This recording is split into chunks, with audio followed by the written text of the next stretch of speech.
was in college, dating Miss Louisiana.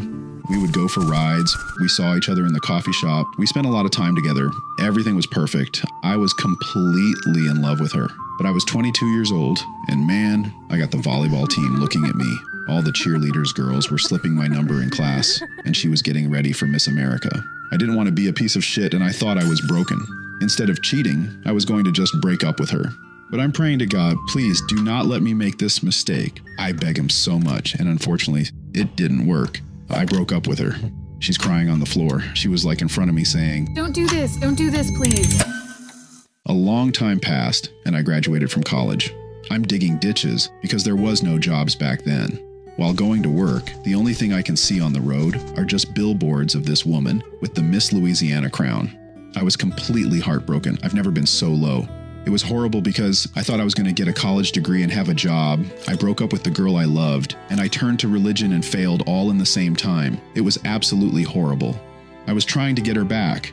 She was on the big stage now. I went to one city named Las Vegas to watch her perform at Miss America. One day, I was on the side of the road looking at the stars, wondering what could I've done better. A rodeo man was walking along on the road and stopped to ask, "What's going on, son? You seem a little down." I told him that I was on the road for a while trying to get this girl back. He replied, "Every man has his own rodeo. That may be building your body, helping others, or chasing steel across America. Every man has his own rodeo. Make sure to go after yours." Without any more words, he continued on his way. At that moment, I decided to make a call.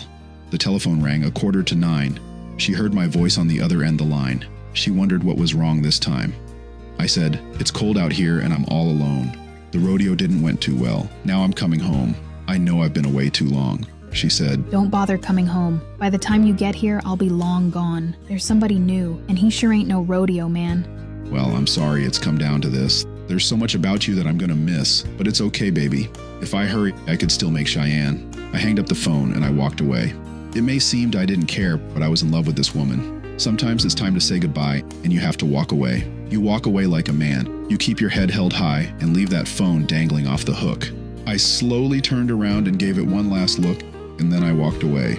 I have a rodeo to catch.